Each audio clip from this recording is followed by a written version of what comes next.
Podcast assemble!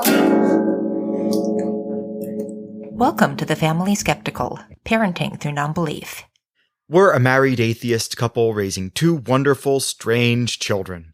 We ask big questions, dissect weird parenting moments, and examine how society ignores or misrepresents families like ours.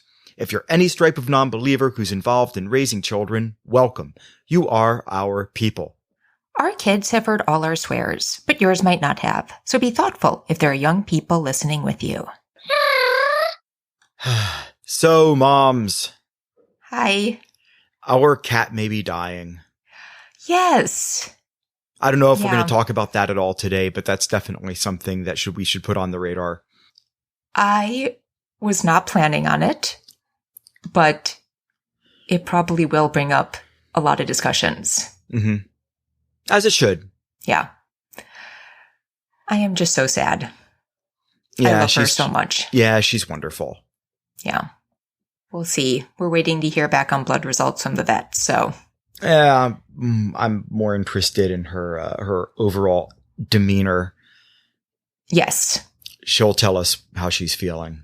Yeah, but it would be nice to have a little bit better of an idea of what's going on. Yeah, it's kidneys. $5 says it's kidneys. It's probably kidneys, yeah. It's always kidneys. It's always kidneys with cats, but yeah. And the boys will be heartbroken. Heartbroken too. Mm-hmm. And as they should be. Yeah. That'll be hard. Yeah. But being emotional, it's a good thing. The fact that they would be upset, the fact that they would be asked to process, the fact that they can put it into context. Those are all good things. There's nothing inherently bad about, trying to process, thinking about, grieving. Like it's necessary, right? Like I think we'd be doing a disservice to our kids if we didn't help them by getting out of their way and letting them just have whatever feelings they're going to have, because they'll figure it out. They'll figure it out. Yeah. And they won't need our help for that sort of thing, I think. I think they'll surprise us. Yeah. Well, I have spoken to them a lot about, because they've never, they haven't sort of been been old enough to be conscious of a pet passing. That's not true at all. Not with Reader, at least. Oh, yeah. How did he feel about Thufir? Or Cousteau? Well, he was really young, though, when Cousteau died. He wasn't that young. Okay. I honestly don't remember. Because Cousteau died a year before Cousteau died like a year before we moved. Yeah. And then we put Thufir down right before we moved. So it hasn't been that long. I'd say he was 5-ish when Cousteau died. Old enough to, yeah. Well, how old is he now? 4. Let's say 4. We'll say he's 4. Yeah. But, old enough where he could have had a slight memory of him. But he did have memories. He does have memories of Thufir. Yeah, because that was much more in the recent past. But I don't think. Yeah, I think with Turnip and Clea, he's going to have bigger feelings because he's come into his own as a cat person with them. I think more than even with Cousteau, who was his first sort of cat buddy. Yeah, but I feel like what's different this time, and what we have talked with them about a lot, is that when an animal is nearing the end of life, you see it in their eyes when they get to that point. Yes. And as hard as it is and with people. Yeah, and with people. But as hard as it is to reach that point, it becomes clear if you really know that animal that they're tired and they're ready to go. They're ready to go. I think this is the first time where, as sad as he'll be, he might be able to perceive of that. Exactly my thought when I said that I think they'll surprise us. Yeah. I think that they have the capacity, because we have made a point to discuss these things. Yeah. We haven't been hiding like those conversations away from them. It definitely is not above their pay grade. And I think they're going to reap the benefits of thinking about that stuff in the past and kind of working it through and realizing, yes, they are going to be sad. Just knowing that these things happen, knowing that they're going to be called on to make these decisions doesn't make the decisions any easier, but it lets you frame them within a larger context. And it also can insulate you from fearing the emotional reaction because you're ready for the emotions. Sometimes like, you know, when a little kid gets hurt, sometimes their tears aren't always from the injury. They're from the shock of the situation. Yeah, big time. You know what I mean? And I think that this is one of those cases where they're not going to be surprised by it because it's something that we've talked about in the past with our other cats. We've been very open about what we've had to do with our other cats, how we let Cody go on for too long. We've been very honest about the mistakes we've made out of deference to how much we love a pet instead of paying attention better to the situation and being honest with what we should do humanely. Like, you know, we should have been reading the tea leaves a lot better with Cody. And I really regret that because he shouldn't like he suffered unduly and none of our cats from now on are going to. And that was me. He was one of my first cats and I loved him dearly and I just would not. I loved him dearly too. I was the one who had to put the fluid in his back every day. I know. He was my IV buddy. But I feel like it's my fault. We waited so long. Don't blame yourself. Yeah.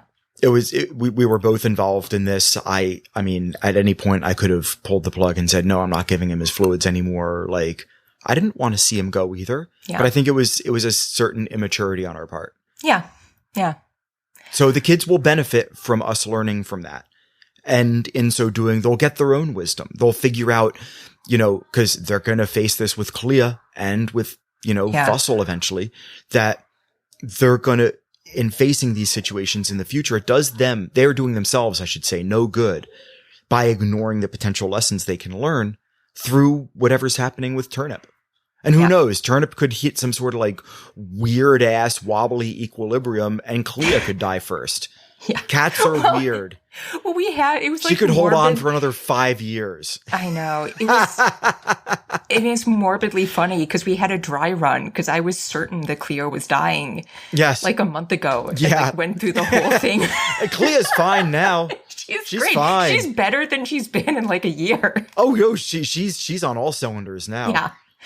But we went through the whole thing of telling them that she was probably dying and all the emotions and had to do a reset. Yeah, we're like, guys, psych.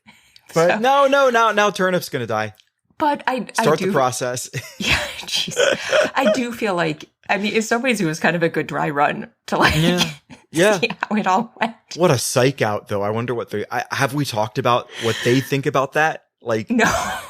I think we at some point I am morbidly curious to see what they think about us as people and as parents for like misreading this situation so dramatically. We're like, hey kids, prepare to lose a dear pet.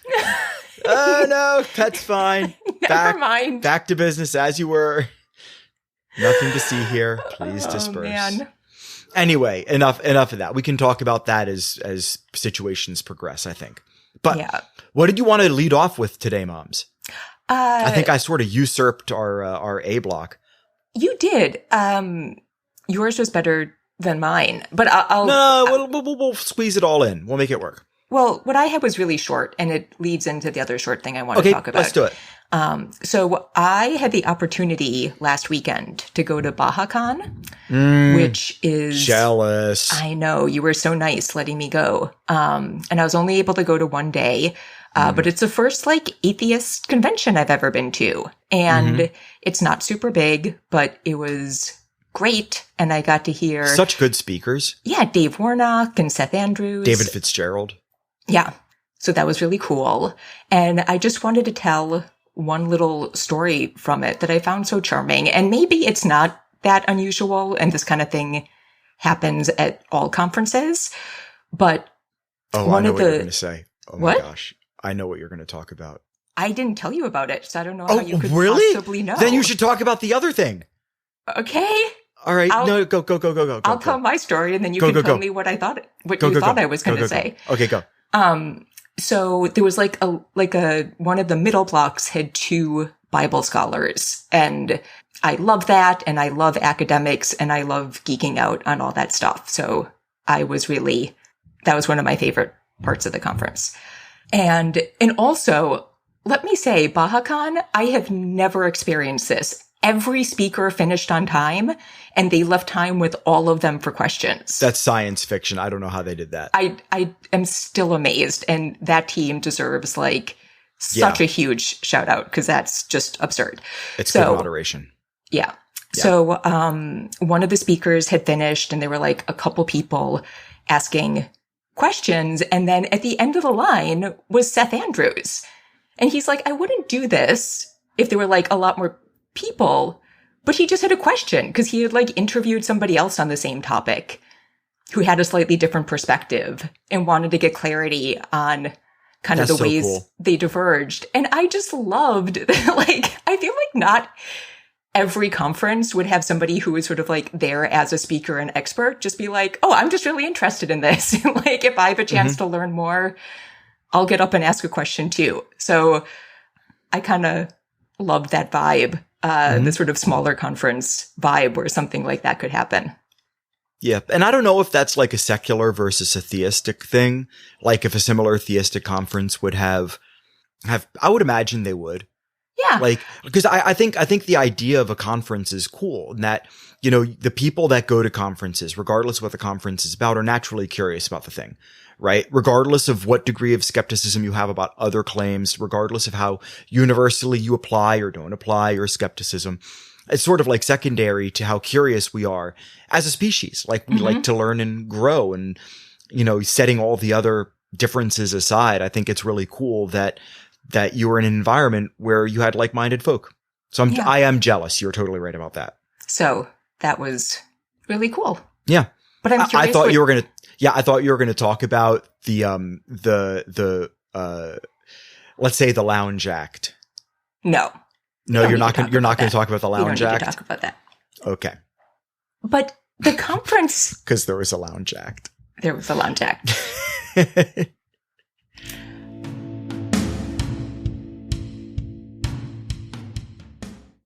But the conference did make me think about something that I wanted to ask you about. Please. And I'm actually... Have we already talked about this, or is this... Nope. Oh, fun. And I'm actually glad we're talking about it today and not a little bit earlier, because Scathing Atheist actually said something that made me revise what I was thinking about. Oh. So I'm Do you mind sharing what that is? Yeah, I will. Okay, I will. Beautiful. But it's always, I'm going to shut up. You do your thing. It's always magic, nice when other intelligent people save you from saying things that you might regret later. Oh. But there were, I would say, the majority of people who went to the conference came as parts of other groups. So humanist societies.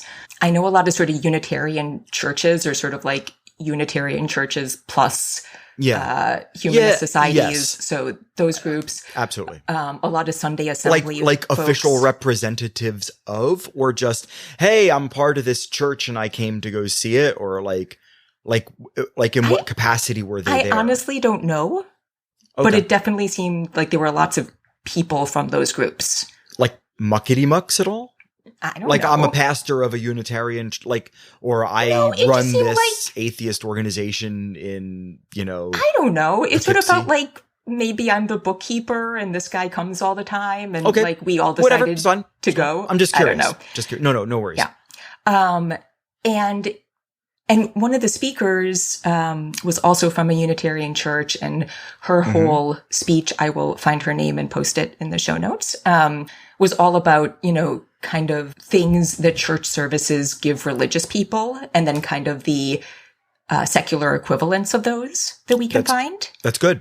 And I also I hunted down one of the people there because we've often thought about moving, and she was wearing the shirt of a humanist society in a place that we've thought about moving. So I stalked her and found her and made her tell me about the city. But I do think a lot of these organizations are kind of hurting for members. And my sense is that a lot of the people who go more frequently are on the older side. And so I was thinking about kind of secular groups and what that could look like. And then I was listening to Thank God I'm an Atheist. Mm-hmm. And Dan was talking about going to Burning Man. And I have no interest in Burning Man. I was just talking to my mom about this. Like, the art looks amazing, and I wish there was like an easy way to drive through and see the art and then just get the fuck out, because everything else about that vibe just... It seems so unpleasant. Is not me. Like, I'm a Virgo. Like, I need showers. There is nothing that, like, a lot of, like, sweaty naked people, like, that is not... And dust. No, I don't even like being at the gym next to guys with, like, no sleeves on their t-shirt. Like, that's... I don't... Like, if I don't know you well, I don't really want to interact with your body. And, yeah, so, like, Burning Man... Can't avoid that at Burning Man, yeah. Yeah, is not my thing. But he was talking about what he liked about it was that it was this atmosphere where there's like this huge emphasis on creativity, and it's also, it's not a barter system. It's like a gift system. So everybody just comes with things to give away, and kind of the way to, like, people just come and sort of find interesting ways to make that their own. And so I was thinking about all these groups and, like, Unitarian churches and Sunday Assembly. On some level, they're all built to mirror the church experience. Like, a lot of that is built to kind of take the place of the church experience.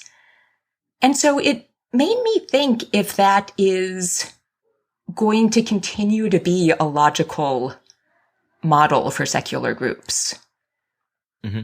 And if it's not, like, what are the other creative things that will be interesting? And the thing I want to say, which Scathing Atheist brought up, is that, you know, it's really easy to go and try to start your own group.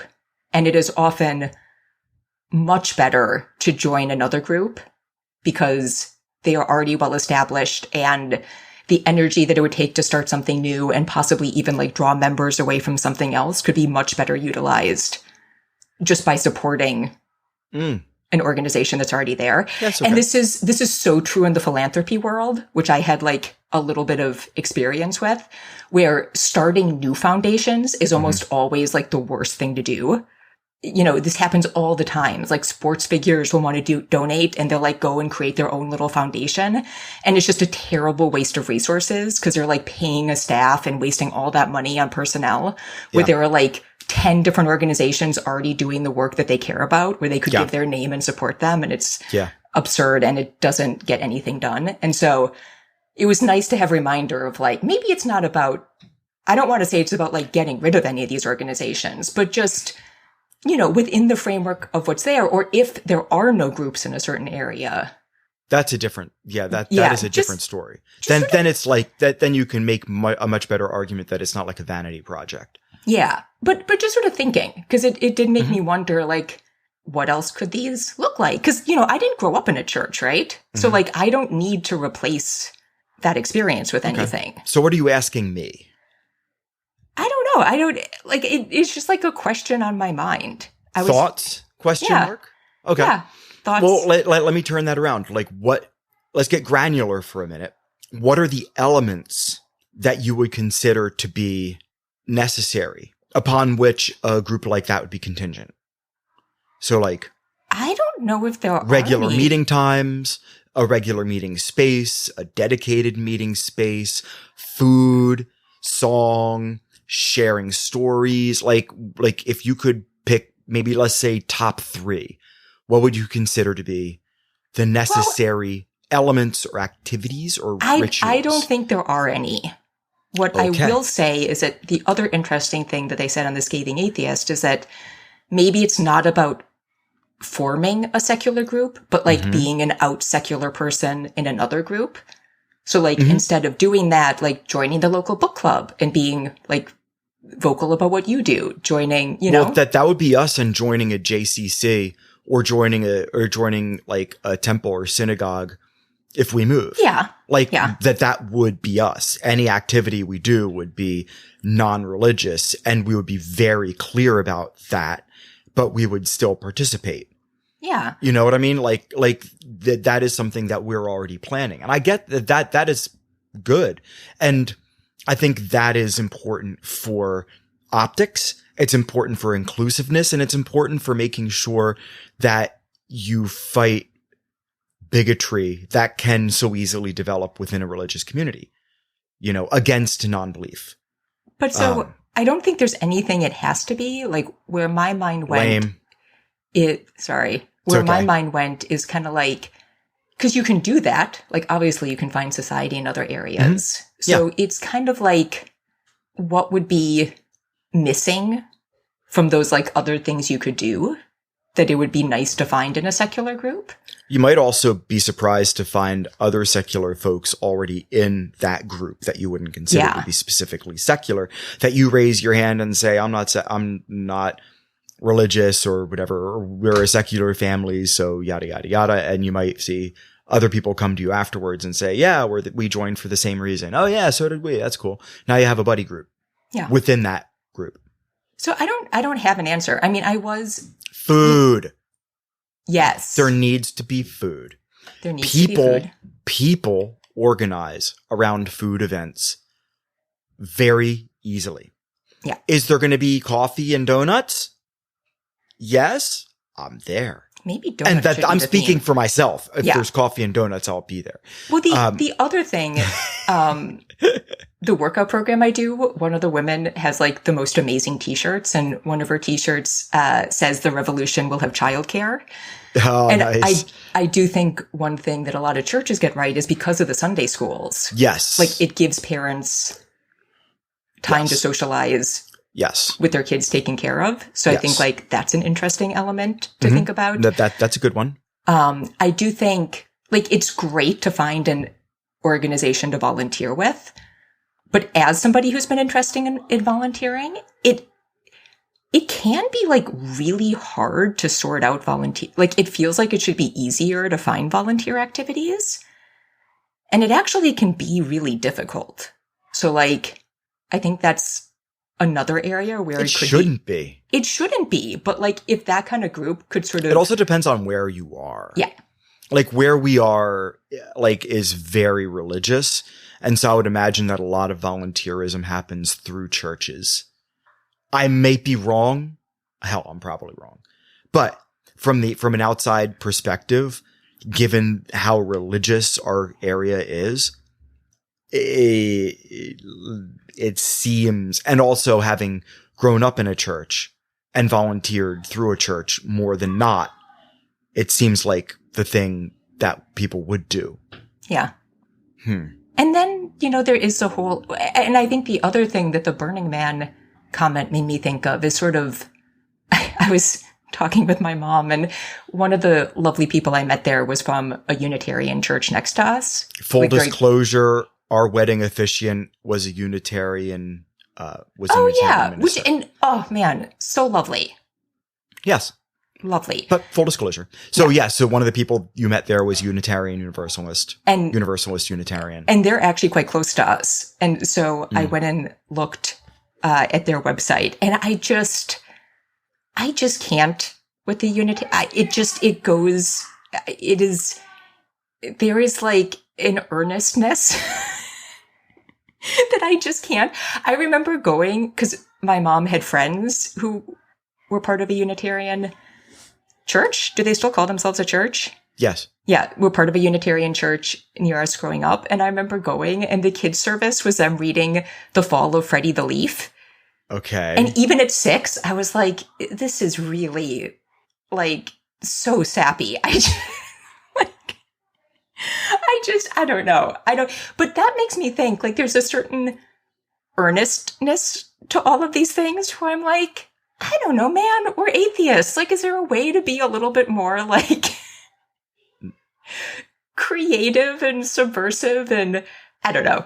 That's my vibe. That might not appeal to anybody else. But I would certainly be interested in something that gets a little bit further from the sort of Also, a side note, we apologize in advance on this recording if there are more kid sounds than usual, but they are Skyping with my parents. Yes. And it sounds like they're having a grand old time.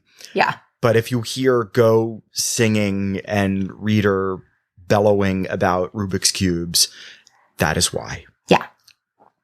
Yes, very true. And I don't know what that looks like either. For a while, I was going to a soul pancake meetup. And such a good idea. I loved that. Just such a good idea. But that's a hard one because like you just need the right, somebody who's really good at facilitating conversation. Yes. And Soul Pancake, it was started by, is his name Rainn Wilson? Yes. This amazing actor. And it's this sort of idea to like meet up with people for breakfast and to discuss like big ideas. And a salon. Yeah. But with pancakes. Yeah. And when I started, this amazing guy was leading it. Ex-preacher, actually. So like he really knew how to like speak and lead a group. And he was great. And then, his life changed and he didn't have time to lead it anymore. And somebody else kind of tried to keep it going. But, like it kind of hinged on him and a lot of the people fell away. So that can be hard too. And I would say that got a little bit closer to what I was looking for, but I still feel like, I don't know. I feel like it could be a little funkier than a lot of these typically have been. Yeah. But I think it's always worth taking a look at in your community. Obviously, like if you don't feel deprived or if you feel like you have a circle of folks you can talk to about these things, the internet has made it very easy to discuss the ideas. But when it comes to actual like being with other people, if that sort of fellowship is something that you need for your psychological health, then, you should pursue that. And I would encourage anybody who feels like they need that in their life or has been suggested to try that from somebody who cares about them, then don't take any option off the table. Look at religious organizations, look at I love the idea of a book club. That's super cool. Cause I think you'll surprise yourself with who you meet there. But yeah, just make sure they have food. Cause if they don't, how can you like trust an organization that doesn't care enough to feed you? I mean, that's definitely my go-to. Yeah. Yeah. I mean, you have to. I mean, Soul Pancake. I know. Or maybe like organize it around like a potluck. I don't know. No, potlucks. I mean, then that potlucks require a degree of trust that might be unwarranted with a group of people who don't really know each other yet. Yeah. So go sideways really fast. It could be like the Lutherans where every other dish involves, using cream of mushroom soup for something. It's in there somewhere. Yeah. Jello mold, cream of mushroom soup. They called it the Lutheran binder. It's like, it's there. But yeah, that is such an interesting thing to bring up. Oh my gosh, I don't know what they're doing downstairs. That's such an interesting topic to bring up, moms. And thank you for doing it because it's something that wow, what is happening? Hang on a second.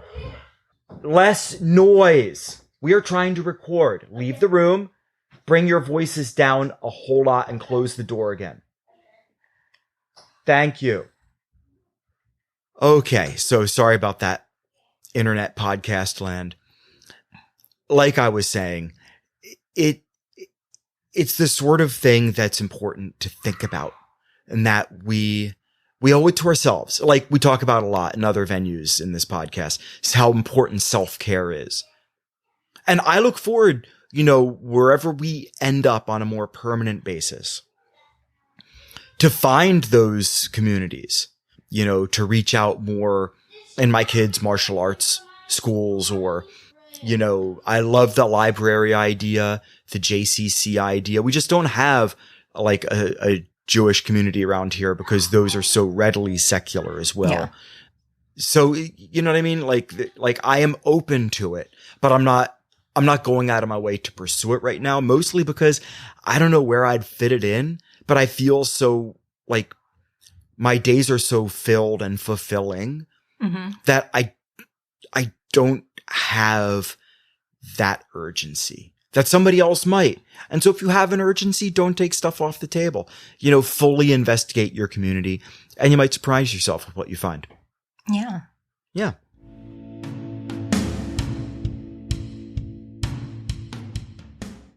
So for our final topic, Yeah. I kind of didn't want to do it, but Okay. then I decided to just do it. So Okay. the reason we are getting so much child noise in the background is because it's a long holiday weekend. Yep. And so this is kind of the conversation I wanted to finish up our whole discussion about masculinity on. Sure. But like, it's not a fun conversation. Okay. So I think we can make it fun. I Fine. You make all the weird noises you want. don't know if it's going to be fun. Hopefully it'll be interesting. So Okay. I'll make an off-color joke. It'll totally change the mood. you're going to feel so bad about all these comments in a minute. I'm sure I will, and I'll eat crow. But I'm just leading it. I'm leading in with humor because I that bears out as being a good idea just generally. Go for it. Hit me with it. I'll start with the one happy thing. So at the conference, Seth Andrews gave this great talk about purity culture. Yeah. And part of it was on toxic masculinity. And he started that section saying that masculinity is great, but toxic masculinity has a lot of issues. And Hence so toxic. It's toxic. So during the Q&A, I ran up, cause it was like the perfect opening. So I got to ask Seth Andrews, who is cool. a wonderful, Such an opportunity. I atheist can't believe podcast that you were able host, to do this. what his definition of like good masculinity was. Yep. And I like ran up and then I raced back to my table to take notes. So I missed a little bit of it running across the room. But what I wrote down is that he views like positive masculinity to be centered and secured, to be a world builder and a connection maker and a healer. And that unlike toxic masculinity, it's not about dominance and insecurity, that it is humble and egalitarian and kind. Wow. So, somewhat similar to what we were talking about. Yeah. But I really like some of that. That's great. And I love thought, that. Humble, egalitarian, and kind. And a totally builder, unsurprising that like off the cuff, Seth Andrews could just come up with like a... Of course. Well, he does this for a living. Exactly. But beautiful poetic response. Yes. Not surprisingly. I mean, he used to be a preacher, right? Yeah. Yeah, exactly. Like he like that part of it doesn't leave him, which is why his podcast is so compelling. Yeah. Anyway, totally. So from there, the last thing I wanted to talk about, this is an article we've been discussing by Christine Emba that was in the Washington Post, and I'll link to it again. But one little part of it was talking about, you know, sort of the confusion in masculinity.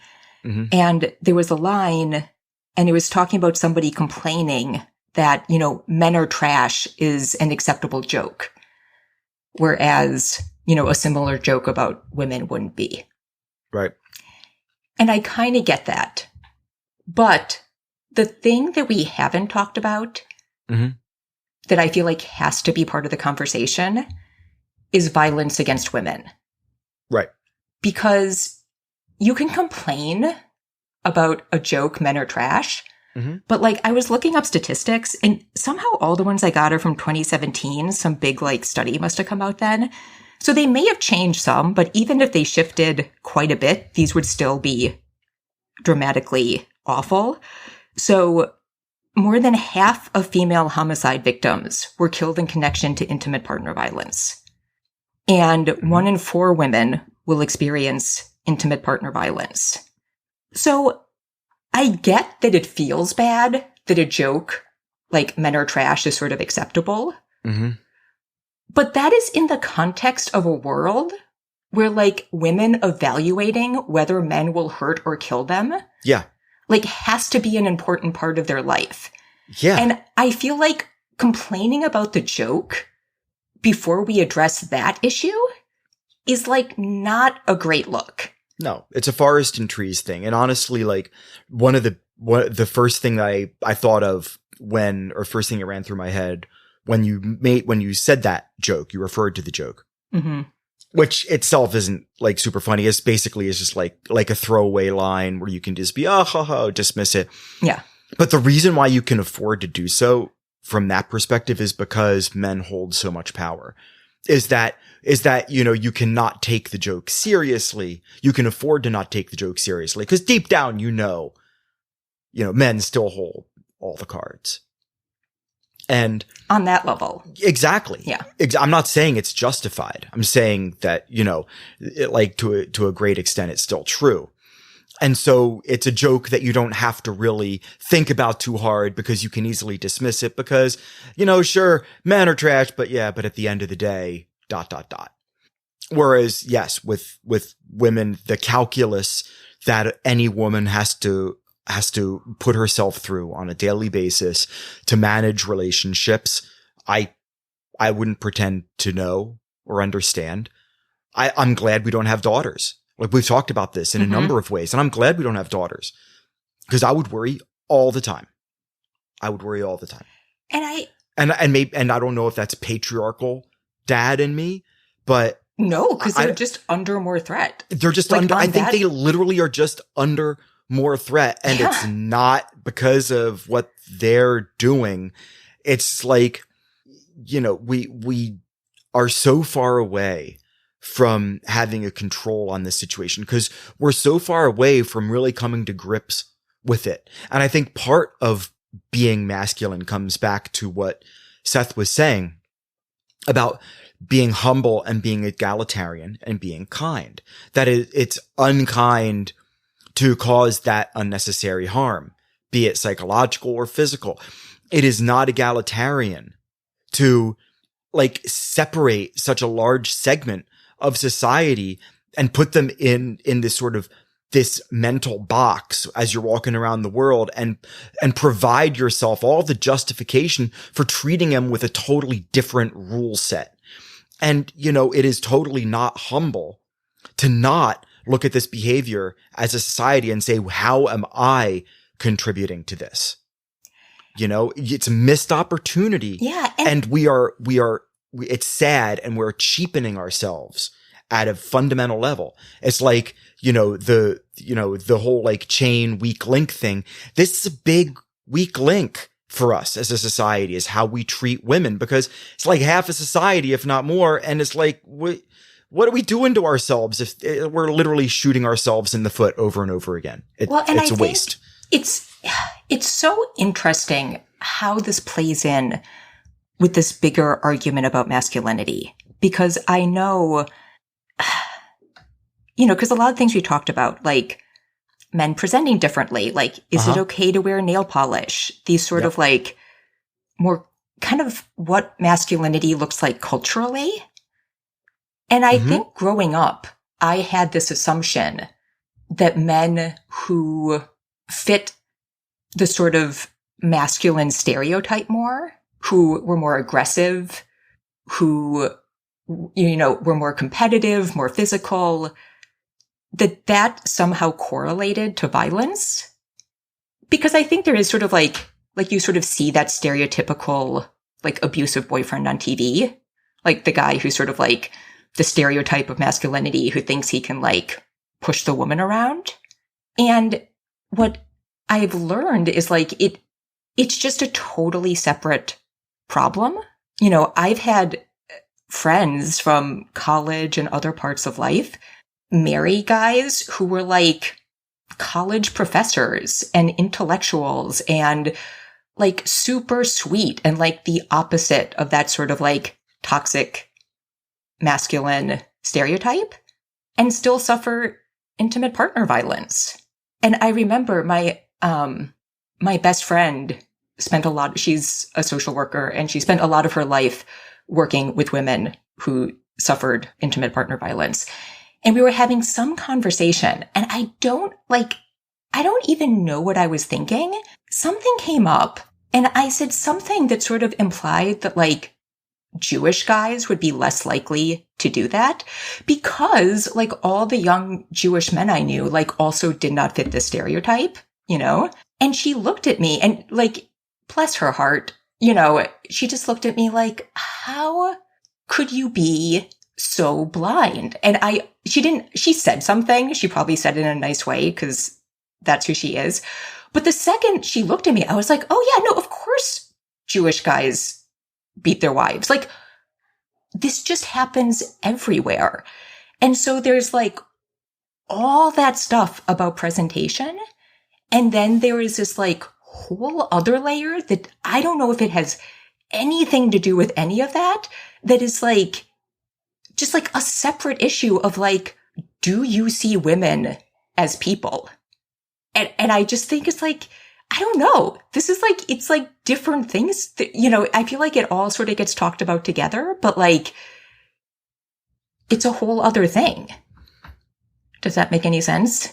Well, yeah. I mean, like, one of the things that I try to talk to the boys about is how some people they'll come across in their life will view empathy as weakness.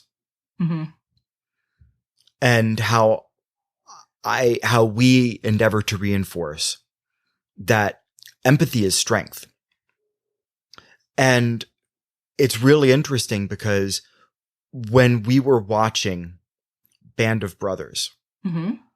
there was a moment where one commanding officer like has somebody who's really scared under them and asks, and this sort of goes with, I think it was MacArthur. Was it MacArthur? Who, to inspire confidence, they'll ask for help. Come on over here. I need you to help me with this. To deflect the scared person away from their own fear. But also because, like, when you are leading people, you got there because you've already done it. You know what it is to be afraid doing the thing. Mm-hmm. And to be like, and the first thing you would ask these people who, whether or not they're aware of it or subscribing to toxic masculinity, that you would ask, you know, is leadership a masculine trait? They'd say, hell yeah, right? They'd most likely like talk about like Jordan Peterson or Andrew Tate or some shit. Mm-hmm. And the long and short of it though, is that any leader worth their salt is a follower first. They learn how to be a leader. They don't just fall into it. They're given the trust and confidence of their organization to be a leader. They're given the trust and confidence of the people underneath them by demonstrating that they know how to lead. And part of leadership is listening. Mm-hmm. That it is not, you know, a giant ego stroke for you as a person. It is a group effort. And there is no group effort without a group. And there is no group effort without cohesion. And that requires empathy. Bigger, small moments, often being more important. Like the bit in Saving Private Ryan, going back to World War II, where Tom Hanks is talking about, where he lets slip a little bit of his backstory. And he says, I was a school teacher. Mm-hmm. And everybody is floored. He says, no way he's a school teacher. He was a school teacher. Because he's this total badass who is dispassionate, who makes the hard decisions all the time, and he gets his people out of harm's way most of the time. And he deals with all the consequences stoically. Not to put too fine of a point on it, but we need to discard whatever it is that's holding us back from having a more refined idea of masculinity, because it harms not just only us as individuals, but, you know, our communities, our families, our loved ones, people we've never met. And I do have a joke for you. What is it? What do you call a bull that's sleeping? What? A bulldozer. See, you said I couldn't do it. Yeah. So I just kind of like went off on that one.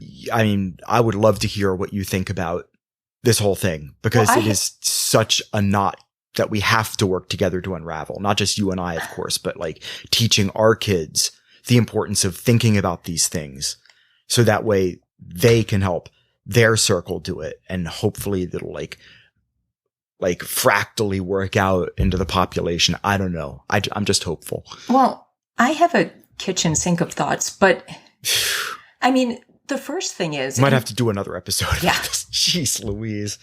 I'll try to wrap it up. But, you know, and this may be very particular to me, so I don't want to pretend to be speaking for other people. But I think when you talk about these definitions and how we choose to identify, like, I think more than I might like to admit, for me as a woman, like, part of the identity is the risk. Mm-hmm. You know, I mean, like, when you say, how do you know you're a woman? I know.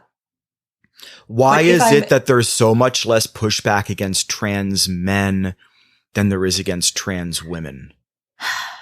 I feel like that's a whole other conversation too, complex, isn't it? And I don't know if that's 100% true. There is like a growing fear about trans men, and there's there is. That's great. At least they're being more egalitarian. Yeah, there's a lot of like religious people who feel like we're like losing a generation of young girls, and it's like a whole thing. But they need breeders. Yeah, they're afraid they're going to lose on ideas. That is really sort of how it feels when you hear them talk. But they just want the quiverful. They love the quiverful. You know, but like I would be dishonest if I didn't say like part of the reason I know is like, you know, I took self-defense classes as a young teen because like I had to worry about getting raped. Like that's kind of part of how I knew. Like you know, in a way, like it feels absurd to identify as anything else because I am under all the threats that women are under. And it is definitely more than that. And trans men are under the same threats and like have a different experience. So this is not universal in, you know what I'm saying? Like in any way, shape or form. But it is all like a messy mix in there. You know, I mean, I'm not very religious, and I don't know if I would as strongly identify as Jewish if I didn't know that there are people who want to do harm to Jews. If faced with that, would I like not identify with that community? Do you know what I mean? Yeah. And so like the threat is not absent from the question of identity. And so in my really dark moments, I'm like, is the ability to do the violence part of it on the other side for some men? Like in their deepest, darkest selves? Like, is the suggestion that like you don't have the right to do violence to people, like part of what they feel like they're losing in that identity? Like, I hope not. I have no way to know. I've never, do you know what I mean? Yeah. So that's my like dark thought on all of it. The only other thing I wanted to bring up is that I think this gets super complex because I was reading this Christian parenting book. I think it's called like Parenting How to Get It Right. I'll link to it again. And actually, it's one of the, like, I got it because I heard it's a husband and wife who wrote the book, and I heard them interviewed, and I actually really liked them. And in some ways, I think it's one of the better parenting books I've ever read.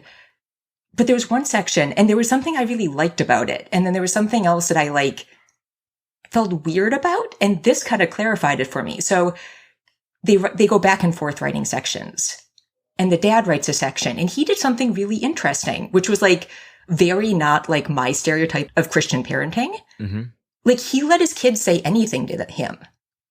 Like he had a kid who was going through a really hard time, and he would just like throw insults at him, and he just took it. It's how he decided to deal with the situation, which I thought was really interesting. Yeah. But he never let them insult his wife. And they also had a thing where like they had sons and daughters, and all the men would, like, they ate dinner together, and all the men would stand until all the women were seated. Okay. It was very much sort of like a chivalrous thing. Sure. And I don't mind chivalry.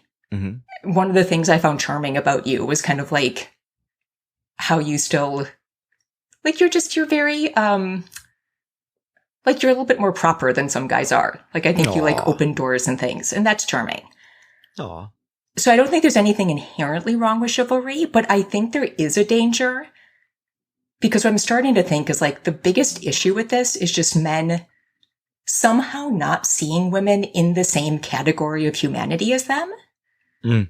And Well, I think they need to be protected. Yes, I think whether it's like good treatment or negative treatment, I really worry about treatment. They shouldn't be trusted to make their own decisions. Or just that open doors for themselves. Like, you can do all of that and be like a wonderful person who sees women as a full human being. Yeah.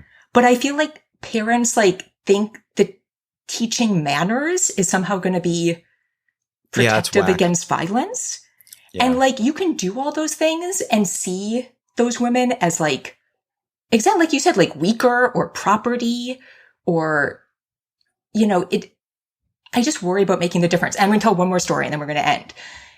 We went on a walk yesterday and somehow like marriage came up and Reader was like, oh, I know the kind of woman I want to marry.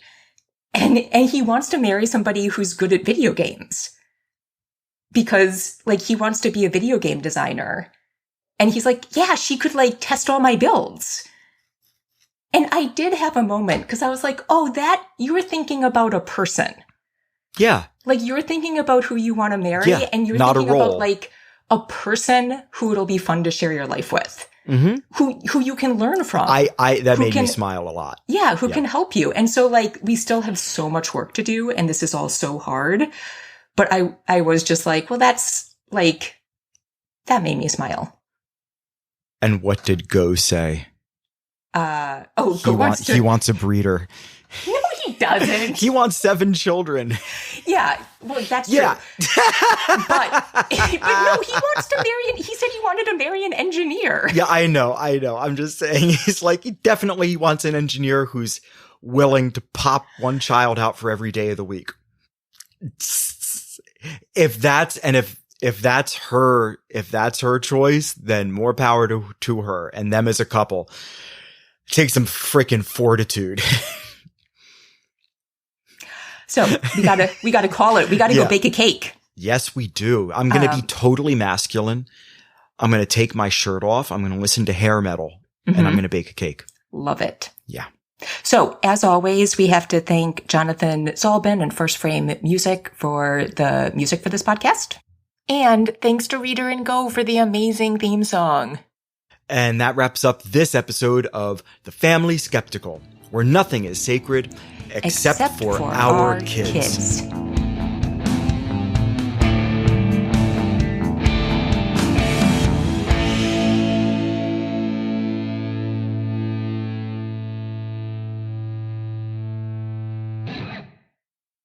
Do you want me to start doing that for you, babe? Be the change we want to see in the world? Yes, I hold the door for me, for the love of God. Once. Just once. Start small.